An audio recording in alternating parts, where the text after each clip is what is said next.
Good morning po. Tayo po'y mag-aral ng salita ng Diyos. The book of Ephesians chapter 5, verses 1 and 2. Dahil kayo'y mga anak na minamahal ng Diyos, tularan ninyo siya. Mamuhay kayong puno ng pag-ibig tulad ni Kristo. Dahil sa kanyang pag-ibig sa atin, inialay niya ang kanyang buhay bilang mabangong alay at handog sa Diyos. Your discovery of God's love. Napakaganda po nitong verse na ito. Kung maunawaan po natin ito, makikita natin yung sikreto sa Christian maturity at sa ating ministry. Sa Tagalog po, yan ang sinasabi, tularan daw po natin ang ating Diyos Ama na nasa langit. Now, sa English Bible, sabi rito, be imitators of God, therefore, as dearly loved children, and live a life of love, just as Christ loved us and gave Himself up for us as a fragrant offering and sacrifice to God. Bakit ko po sinasabing sikreto para sa ating maturity, at the same time sa ating ministry. Kasi because of my experience po mismo, maliban ang tao po madiskubre niya yung pag-ibig ng Diyos, mahirap niyang ipaglingkod yung kanyang buhay sa kanyang kapwa at sa Diyos, higit sa lahat, at mahirap din siyang lumago sa kanyang Christian life. Ako po ay gumaling po ako sa aking karamdaman. More than 35 years ago, pinagaling ako ng Panginoon. Kaya alam niyo po, automatic sa akin yung paglilingkod Hindi po ako pinilit para maglingkod sa Diyos. Ginawa ko po ito bilang pagsusukli dahil sa pagmamahal ng Diyos sa akin. At hindi lamang yan, nakita ko po na mas madali pala ang paglago ng isang Kristiyano pag nauunawaan niya na siya ay mahal ng Diyos. Kaya pansinin niyo po dyan sa English Bible, sa verse 1 sabi, ang tawag sa atin ay dearly loved children, mga minamahal ng Diyos. Kasi gusto ng Diyos na maranasan muna natin yung pagmamahal niya bago tayo magmahal. Ayan ang sinasabi ng 1 John chapter 4 verse 19. We love because He first loved us. Kaya kung ano yung tinanggap nating pag-ibig mula sa Diyos, sabi sa Romans chapter 5 verse 5, yan din ay binibigay nating kusa. Sabi sa Matthew chapter 10 verse 8, katulad po nung naganap sa akin, ako po'y kinilusan ng Diyos, pinagaling niya, kaya po kusa ko po itong sinishare, itong naging daan, kung bakit po ako naging mangangaral ng salita ng Diyos. Kasi naramdaman ko't naranasan, nakita ko at naunawaan ang pag-ibig ng Diyos. Yung pong sinasabi ng Ephesians chapter 3 verse 19 na kung tayo daw po ay makakaranas nitong pag-ibig ni Kristo sa ating puso, ay tayo daw po'y mapupuno ng kapuspusan ng Diyos. Yan ang maganda sa buhay natin. Hindi yung pinipilit tayong lumago. Hindi yung pinipilit tayong mag-serve sa Lord. Kundi ginagawa natin ito dahil sa pag-ibig ng Diyos na kumikilos sa ating buhay na naranasan natin. Kaya ang sabi diyan, be imitators of God. Alam niyo po, sa original translation, copy Him.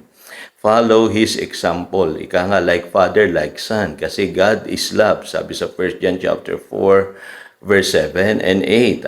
Kaya tayo dapat lumakad din ng may pag-ibig. Ano pong ibig sabihin nito? Dapat daw po sa lahat ng ating ginagawa, love should be our motive. Yan po ang dapat maging motibo natin. Kasi ang Diyos po naniniwala siya sa kapangyarihan ng pag-ibig. Alam niya na ang pag-ibig, ay makapangyarihan.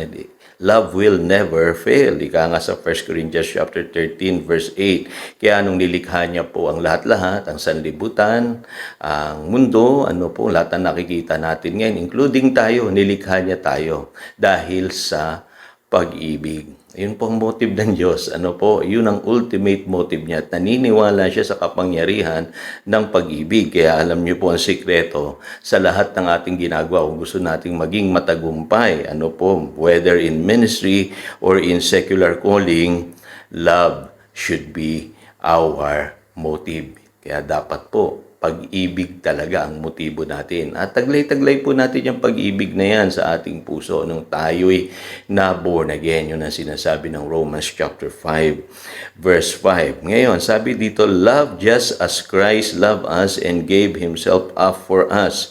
May kita nyo, no? Tinuturuan po tayo ng Biblia ng totoong pag-ibig. Ang totoong pag-ibig po hindi selfish.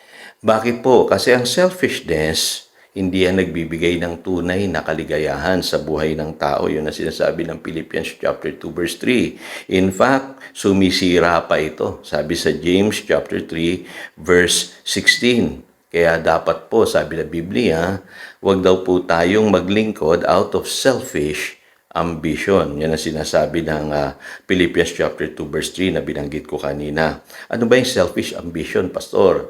Minsan po kasi mga taong naglilingkod sa Diyos for their personal gain. Ano po? For their fame and glory or for pride. Ano po? Maling-mali po yun. Ano po? At yung iba dahil lamang po sa pera. Yan. Kaya maraming napapahamak. Ano po?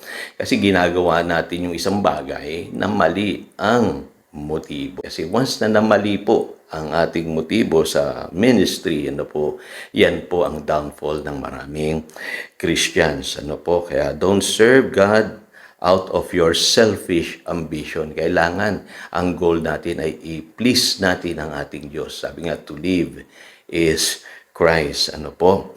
Ngayon, panghuling katotohanan na gusto kong i-share sa inyo, sinasabi po dito, as a fragrant offering and sacrifice to God. Mapapansin nyo po, no? Tinawag pong fragrant offering and sacrifice to God yung ating buhay. Pwede bang mangyari yun, Pastor? Pwede po. Kasi unang-una po, ang gospel po meron siyang fragrant aroma. Yan po sinasabi ng 2 Corinthians chapter 2 verse 15. Mabango na yung gospel. Kung ipapangaral po natin yan, ano po, sa pamamagitan ng ating mga kakayahang magsalita, ano po, maganda po yun. Magagawa natin yun. At higit sa lahat, maraming tao makakaunawa po ng mabuting balita. Kaya maging kabahagi po tayo ng Great Commission, i-share natin ang gospel. Ano po, yun po sinasabi ng Mark chapter 16 verse 15. Kasi sinishare lang naman natin yung pag-ibig ng Diyos na naranasan natin.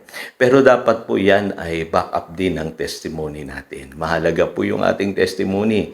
Alam nyo, yung mga tao, marami po sa kanila na born again dahil nakikita po yung patotoo sa ating mga buhay. Kaya tiyakin ninyo po sa inyong buhay na mabangusamyo rin po yung ating mga buhay para ito po'y kumbaga ay magandang patotoo sa ating ipinapangaral. Ano po? Panghuli yung ating paglilingkod. Ano po? Very effective po talaga pagka naglilingkod tayo sa ating kapwa. Alam niyo po, ang sign ng matured na Christian, hindi na siya yung pinagpe-pray, hindi na siya yung tinuturuan, hindi na siya yung laging binibigyan or inuunawa. Ang totoong matured na Christian, siya na po yung nag-aalay ng kanyang buhay para sa iba. Yun ang sinasabi ng Romans chapter 15 verse 1. Ano po? Tigit sa lahat, yung buhay niya nakalaan na as a sacrifice to God.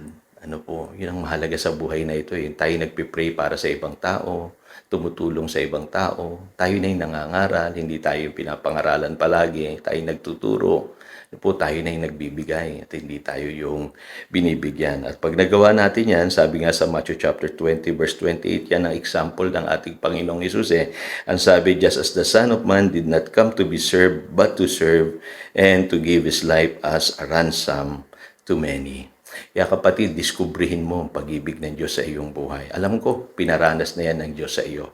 Yan ang magiging sikreto ng isang malagong ministry, tunay na Christian growth or spiritual growth sa iyong buhay. So again, ito si Pastor Jojo nagpapaalala upang daluyan tayo ng pagpapala, manatili tayo sa kanyang salita. Good morning.